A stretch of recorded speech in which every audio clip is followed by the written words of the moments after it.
இன்று ஒரு தகவல். லித்தியம். இந்த பேரை கேட்ட உடனேயே உங்களுக்கு ஞாபகம் வருவது செல்போனில் உள்ள பேட்டரி. அது சம்பந்தமான தகவல்களை இப்பொழுது பார்ப்போம்.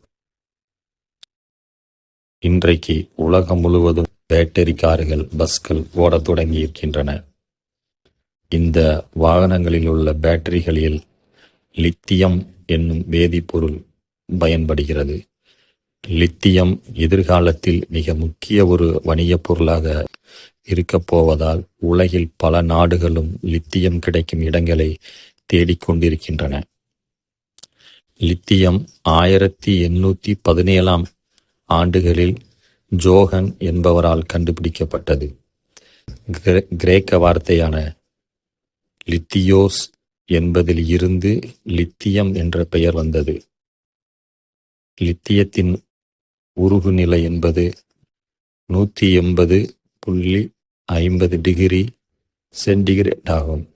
இது மென்மையான வெள்ளை நிற உலோகம். மற்ற உலோகங்களை விட மிக குறைந்த அடர்த்தி கொண்டது.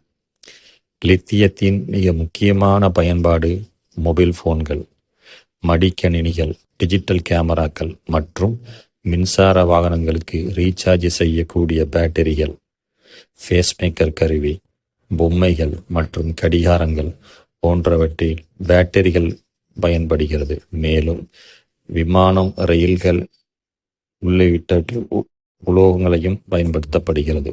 பொதுவாக இயற்கையில் லித்தியம் உலோகமாக கிடைப்பதில்லை. ஆனால் சில வகை பாறைகள் மற்றும் கனிம நீரூற்றுகளில் நீரிலிருந்தும் சிறிய அளவில் இணைத்து காணப்படுகிறது.